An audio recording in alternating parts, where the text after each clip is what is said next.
अस्सलाम वालेकुम। माहौलियात और हम और मौसमियाती तब्दीली के प्लेटफॉर्म से एक मरतबा फिर हम लोग आपस में अपने ख़यालात और हालात जो कि मौसमियाती तब्दीली पे बहुत गहरा और मनफी असर डाल रहे हैं, उस पर गुफ्तगू करेंगे। कराची में फिर बारिशें हुई और वो बेतहाशा बारिशें हुई। फिर ज़िंदगी का मामूल मफलूज हो गया और जो रिपोर्ट्स कह रही हैं अखबार की और टीवी की, वो ये कहती हैं कि उनके कैप्शन है नाले उबल पड़े।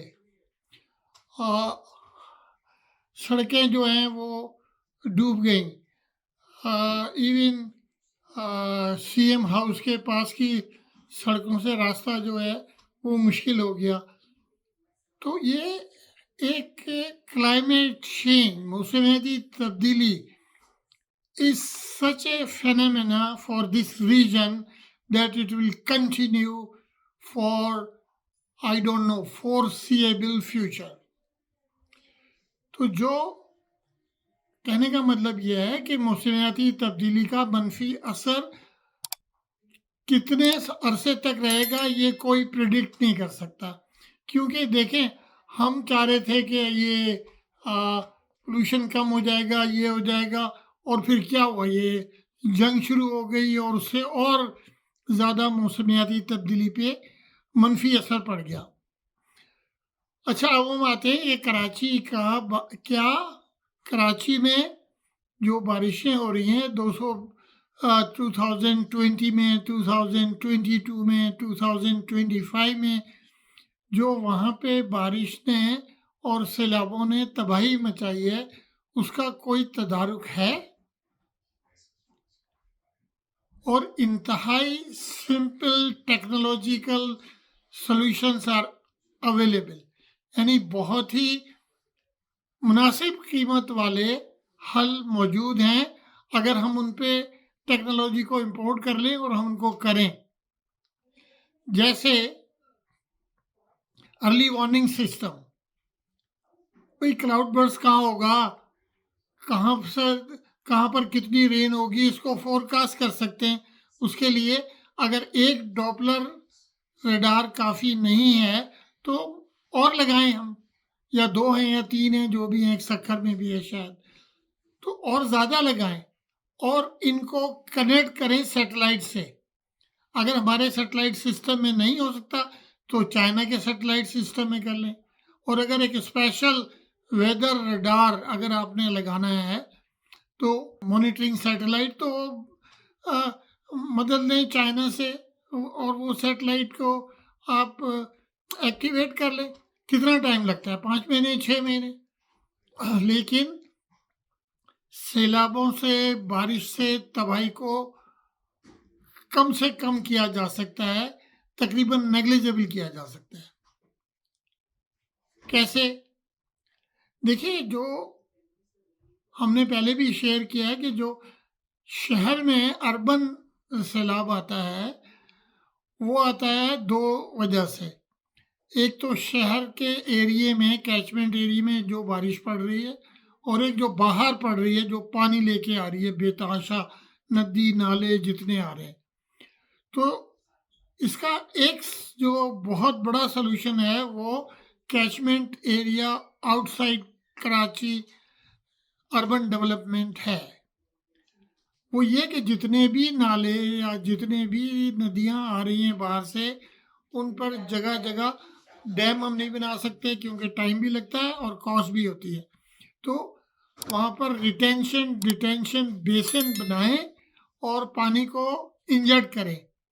तो पहले जो आपकी वो आ रही है वेव, मतलब 3-4 घंटे वो पानी वहाँ स्टोर हो जाए, और स्टोर होने के बाद वो ज़ीर ज़मीन स्टोर उसमें चला जाए आपके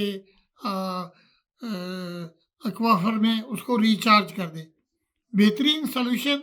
तो अगर 4 घंटे तक हम पानी को, बारिश के पानी को जो कि शहर से बाहर हो रहा है, उसको अगर रोक सकें तो शहर के अंदर का पानी इतनी तबाही नहीं करेगा। और वही चीज़ जैसे अभी भी लोगों ने कहा कि नालों में गंदगी, वो नाले अटे हुए हैं, उनको हमने साफ़ नहीं किया। साफ़ हम करते हैं हर दफ़ा और हर दफ़ा वहीं पे फेंक देते हैं, और कोई रेगुलेशन नहीं है कि एक भी बंदा एक बॉटल भी अगर नाले में फेंकता है, उसका मॉनिटरिंग सिस्टम होना चाहिए, उसी वक़्त 10,000 रुपए फ़ाइन करें, ठीक हो जाएगा। तो ये बहुत ज़रूरी है। उसके बाद रेन हार्वेस्टिंग को मैंडेटरी बनाएँ। जो घर 200 गज़ और उससे ऊपर के हैं, वो सब रेन हार्वेस्टिंग करें, पानी को जमा करें और उसको यूज़ करें, लॉन्स में यूज़ करें, और बेदिंग के लिए यूज़ करें। बेहतरीन पानी है। थोड़े से टैंक बनाने पड़ेंगे या प्लास्टिक के टैंक रखने पड़ेंगे। उसके बाद रोड्स पे जो पानी आता है और जो ओपन एरियाज़ में आता है, उसके लिए भी एक प्रोग्राम सारे कंट्रीज़ में दुनिया के है, जापान में है, अमेरिका में है, यूरोप में है, कि वो पानी सारा इकट्ठा होके एक जगह चला जाता है पॉन्ड में, और वहाँ से फिर रिचार्ज कर देते हैं उसको। तो सिस्टम्स आर अवेलेबल और ये हो सकता है, और हमारी टीम इसको डिज़ाइन कर सकती है, ये कोई मुश्किल नहीं है, क्योंकि मैंने खुद 1990 से रेन हार्वेस्टिंग पे काम करना शुरू किया था, और लॉस एंजलिस और बहुत सारे दूसरे शहरों के लिए ये रेन के पानी को, बारिश के पानी को जमा करने के मंसूबे हमने बनाए थे और उनको इम्प्लीमेंट किया था। तो हम पाकिस्तान में भी कर सकते हैं। इसी के साथ अभी तक इतना बड़ा खर्चे करने के बाद ये इस्टेब्लिश फैक्ट है कि जो वेस्ट मैनेजमेंट की कलेक्शन कंपनियां हैं, वो कलेक्शन नहीं कर रही पूरा, उससे भी तबाही हो रही है। तो वो जो कचरा गली के किनारों में या कहीं इधर उधर पड़ा हुआ होता है या नालों में चला जाता है, उसको प्रिवेंट करना ज़रूरी है। Special laws enforcement, it is not difficult. हमने मल्टीपल शहरों में बिल्कुल कराची से ज़्यादा ख़राब हालात में टेक ओवर किया था वेस्ट मैनेजमेंट। सऊदी अरब के मेजर सिटीज़ हैं, यूएई के शहर हैं, and we were able to achieve due to the legislation and enforcement. नया लेजिस्लेशन लिखना है, वो हमारी टीम लिख देगी आपको। और बिल्कुल सिंपल रेगुलेशंस, और बिल्कुल हाईवे पुलिस की तरह से आप फाइन करें। तो ये बारिशों से जो तबाही हो रही है, इससे बचा जा सकता है। ये कहना कुछ बहुत काबिल लोगों का कि बारिश होगी तो पानी तो आएगा। यार, सारी दुनिया में बारिश होती है, लेकिन सारी दुनिया में इस तरह की तबाहियाँ थोड़ी होती हैं। तो इसी के साथ कि आप इस सफ़र में शामिल होंगे और अपने जो इलेक्टेड रिप्रेजेंटेटिव्स हैं उनको फोर्स करेंगे कि भाई ये सिस्टम्स अडॉप्ट करो, टेक्नोलॉजी लेकर आओ। तो क्यों नहीं लेकर आते, जबकि वो अवेलेबल है, फ्रीली अवेलेबल है। अगर थोड़े बहुत कंसल्टेंट्स को पैसे देने पड़े तो इतना बिलियंस ऑफ डॉलर का बजट होता है, और हमें इसके लिए बाहर से इमदाद नहीं कहूँगा मैं, फंडिंग मिल सकती है, जो कि या तो बहुत थोड़े इंटरेस्ट पे होगी या बिल्कुल मुफ्त होगी, लेकिन यूटिलाइजेशन ज़रूरी है। हमारे अगर प्रोग्राम सही होंगे तो हमें पूरी दुनिया से फाइनेंशियल एड मिल सकती है।